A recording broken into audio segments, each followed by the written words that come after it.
नमस्कार।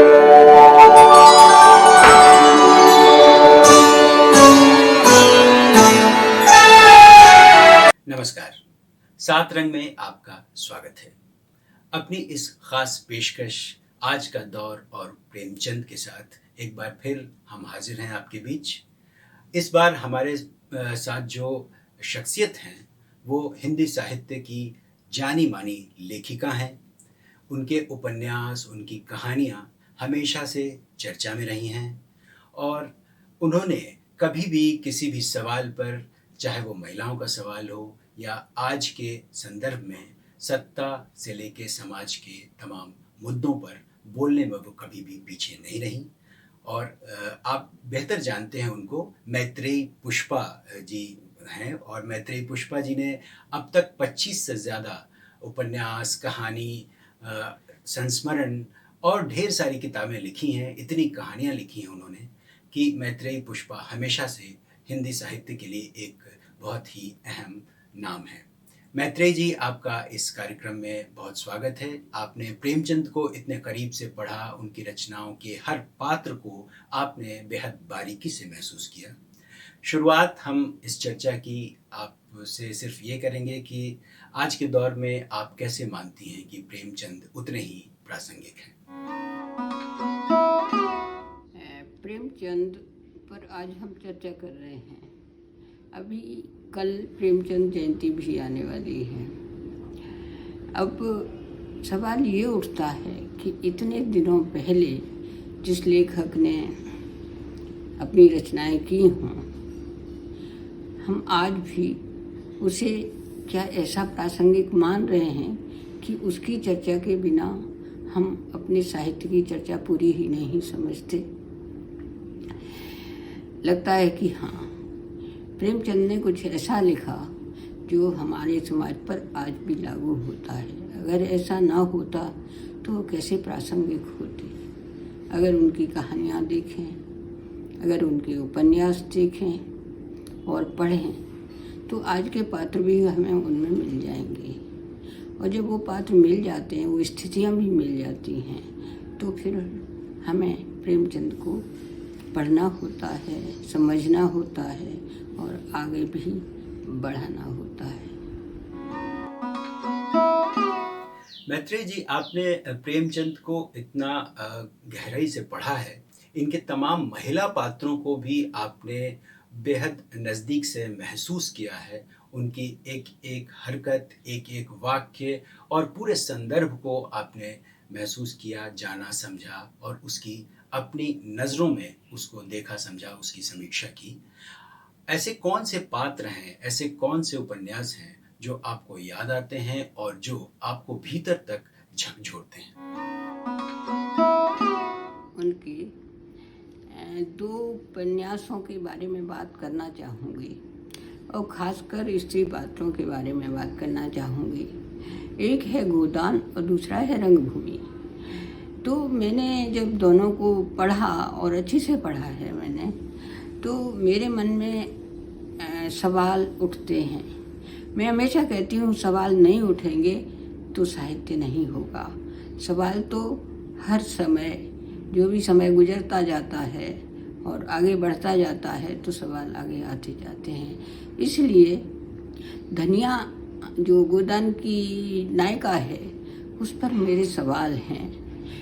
मैंने लेख भी लिखा है, आपकी धनिया। तो धनिया को प्रेमचंद ने बहुत मुखर बनाया है, बहुत मजबूत भी बनाया है। वो टूटती नहीं है। वो अपने पति होरी के मुकाबले काफ़ी हमें आगे आती दिखाई देती है, सबका सामना करती है। वो किसी महाजनी सभ्यता से या साहूकारी से या सरकारी लोगों से डरती नहीं है। जवाब देती है, बात करती है, जो होरी नहीं कर पाता। ऐसा रवैया देख के धनिया का लोग वाह वाह कर उठते हैं और कहते हैं कि धनिया जैसी नायिका नहीं होगी जो उन्होंने धनिया को बनाया है या रचा है। लेकिन मेरा सवाल है कि धनिया बोलती है और धनिया मुखर होके बोलती है। लेकिन धनिया किसके लिए बोलती है? मेरा सवाल ये किसके लिए पे अटक जाता है। धनिया तो जब बोलती है जब अपने पति के लिए बोलती है, होरी के लिए बोलती है, और फिर बोलती है तो अपने पुत्र के लिए, गोबर के लिए बोलती है। अपने लिए तो नहीं बोलती, कभी नहीं बोलती। जो उसमें स्त्रियां हैं, उसके देवर की जो पत्नी है, उसके लिए भी नहीं बोलती। वो कहती है कि जब मर्दों के मुंह लगेगी तो पिटेगी ही, जो देवरानी के लिए कहती है।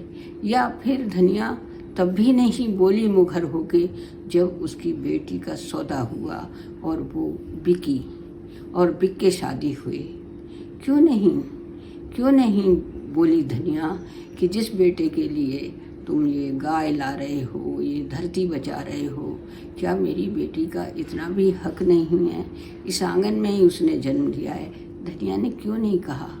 प्रेमचंद ने ये क्यों नहीं इसमें रेखांकित किया कि धनिया भी बोलती है? तो धनिया पे मेरा सवाल बराबर है और रहेगा। अभी आपने बात की गोदान की और इसके महिला पात्र धनिया की, लेकिन आपने अभी रंगभूमि की भी चर्चा की। रंगभूमि की जो पात्र है, मुख्य पात्र इसकी महिला पात्र, उसमें और गोदान की जो धनिया है उसमें आपको क्या फर्क लगता है? हाँ, तो मैं फिर ये कहना चाहती हूँ अब कि धनिया की को मैं पढ़ते हुए जो मेरे मन में सवाल आए मैंने बता दिए। गोदान को पढ़ते हुए स्त्री मन में जो सवाल आए वो मैं आपके आगे रख दिए। उसी के बरक्स में रंगभूमि को रखती हूँ। रंगभूमि गोदान के पहले ही लिखा गया है, तो फिर प्रेमचंद ने उसमें सुभागी को इतना बोल्ड और साहसी कैसे बनाया कि वो अपनी विपत्तियों से भाग के सूरदास की कोठरी में चली जाती है। उसने इतना साहस कैसे कर लिया? वो इतना साहस कर गई जो धनिया नहीं कर पाई। और गोदान तो बाद में लिखा गया है और रंगभूमि पीछे लिखा गया है। तो ये जो है, ये सवाल भी मेरे मन में रहा कि प्रेमचंद जी ने कदम क्यों पीछे खींच लिए गोदान में, और रंगभूमि में तो वो इतने आगे थे। फिर ये भी सवाल, क्या मालती और मेहता के जीवन में ही तो नहीं उलझ गए थे प्रेमचंद, जो धनिया पर इतना ध्यान नहीं गया? तो मेरे सवाल हैं ये, और वो प्रासंगिक सवाल हैं, क्योंकि प्रासंगिक न होते तो हम इतना ध्यान से न पढ़ते और न सवाल करते। मैत्रेय जी, अब बात करते हैं प्रेमचंद की भाषा की। प्रेमचंद ने जो उस दौर में लिखा, जिस भाषा का इस्तेमाल किया, आज के दौर के जो रचनाकार हैं, क्या वो भाषा और आज के दौर की जो भाषा है उसमें कोई तालमेल है, या आज के जो रचनाकार हैं उनको प्रेमचंद की जो भाषा है वो कहाँ तक अपील करती है? प्रेमचंद के उपन्यासों को, कहानियों को पढ़ते हुए मैं ही नहीं, हम साहित्यकार ही नहीं, एक आम आदमी भी सोचता है कि ये मेरे पसंद की कहानी है या मेरे पसंद का उपन्यास है। क्यों सोचता है? इसलिए कि उनकी भाषा इतनी सरल है, इतनी ग्राह्य है कि उसमें हमें उलझना नहीं पड़ता। प्रेमचंद ने मेरे ख्याल में पाठकों का इतना ध्यान रखा है कि और लेखकों से इतना बनना बड़ा मुश्किल होता है। जब साहित्य में आते हैं तो साहित्यिक भाषा दखल देती ही है रचनाओं में। तो प्रेमचंद की भाषा पसंद की क्या बात है, हम साहित्यकारों की तो है ही और हमें उससे शिक्षा भी लेनी चाहिए, लेकिन आम पाठक की, ग्रामीण पाठक की, मजदूर पाठक की भाषा है जिसको सब पसंद करते हैं। आज की पीढ़ी पसंद करती है या नहीं करती है? नहीं करती है तो अपना नुकसान करती है। अगर करती है तो वो बहुत कुछ सीख सकती है और अपने जो कथा कहानी है उनको पठनीय बना सकती है। पठनीय होना पहली शर्त होती है साहित्य की। और अब एक सवाल ये कि उस वक्त का जो दौर था प्रेमचंद का और आज का जो दौर है, उसमें आप क्या फर्क महसूस करती हैं? अगर हम समय के हिसाब से देखें, दौर की बात करें, तो हर दौर अलग अलग होता है, लेकिन जितने भी दौर होते हैं वो बात एक सी ही करते हैं। साहित्य बात वही करता है जो मनुष्य के हित में हो। माना मैंने कि वो दौर जो प्रेमचंद जब लिख रहे थे वो गुलामी का दौर था, अंग्रेज़ों का राज था, और वो अंग्रेज़ों से एक लड़ाई अपने साहित्य के स्तर पर कर रहे थे। जिस तरह से कई तरह के आंदोलन चल रहे थे, तो प्रेमचंद अपना जो लिखित आंदोलन है वो चला रहे थे। उसको चलाते हुए उनकी किताबें जब्त हुई, उनको ये इसी रूप में ये दंड दिए गए, लेकिन उन्होंने हार नहीं मानी और वो बराबर लिखते रहे। उन्होंने जिन भाषाओं का प्रयोग किया वो उर्दू भी थी और वो हिंदी भी थी। उन्होंने जन जन के लिए साहित्य को सुलभ बनाया कि सब लोग पढ़ सकें, सब जान सकें। तो आज के दौर में अगर हम ये बार बार तुलना करते हैं, तो आज के दौर में भी लगता है प्रेमचंद जिंदा है। लगता नहीं है, बिल्कुल हम महसूस करते हैं कि प्रेमचंद जिंदा हैं और उनको आगे रख के हम अपनी कलम चला रहे हैं। ये पीढ़ी जो है, आज की पीढ़ी, कल की पीढ़ी, जो हम बंटवारा करते हैं, ये पीढ़ी तो सिर्फ ये तकनीकी जो आई है हमारे यहाँ, तकनीकी सुविधा जिसे कहते हैं, इससे आप अलग कर सकते हैं, लेकिन जो दुख दर्द प्रेमचंद के ज़माने थे वो आज भी हैं। कई गुलामियों से तब भी लड़ना था, आज भी लड़ना है। तो इस पीढ़ी को हम ये कहें कि ये पसंद नहीं करती, ऐसा मैं मानती नहीं हूँ, पसंद करती है। और अब चलते चलते उन विवादों पर एक आपसे छोटा सा सवाल, जो आज उन्हीं की पत्रिका जो प्रेमचंद ने शुरू की थी, हंस, वहाँ से एक विवाद उपजता है और पूरे साहित्यिक परिदृश्य पे छा जाता है, उसकी चर्चा होती है और ढेर सारे सवाल उठने लगते हैं प्रेमचंद के लेखन पर। आप क्या सोचती हैं इस विवाद को लेकर?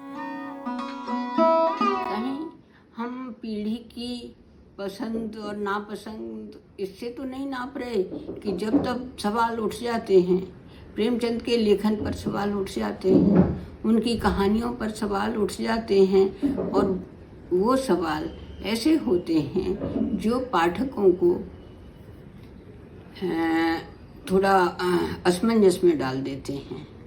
तो इससे हम पाठकों की पसंद की बहुतायत को नहीं नाप सकते, क्योंकि अभी हाल में ही एक सवाल उठा, और उस पत्रिका से उठा जो प्रेमचंद के नाम पर चलती है, हंस चलती है प्रेमचंद के नाम पर। वहीं से एक सवाल उठा कि प्रेमचंद ने कहानियाँ तो लिखी हैं, लेकिन उनकी कहानियों में बहुत कुछ कूड़ा है, ये भी कहा गया। अपने लेखक से लेखक जो है इतना सहनशील होता है कि उससे आप कुछ भी कहें। अब तो प्रेमचंद है नहीं, अगर वो जिंदा भी होते तो वो सुन लेते और मेरे ख्याल में हंस देते कि कूड़ा कह रहे हैं, तो उनको कूड़ा लग रहा होगा। पाठक भी तरह तरह की पसंद रखते हैं और अपनी पसंद के लिए स्वतंत्र होते हैं, लेकिन जिस हमारे वाक्य से या जिस हमारे आक्षेप से हमारे एक इतने बड़े लेखक को, मेरे ख्याल में हमारी हिंदी साहित्य के पितामह का अपमान होता हो, वो उससे हमें बचना चाहिए। हमें ऐसे आक्षेप नहीं करने चाहिए, ऐसे आरोप नहीं लगाने चाहिए।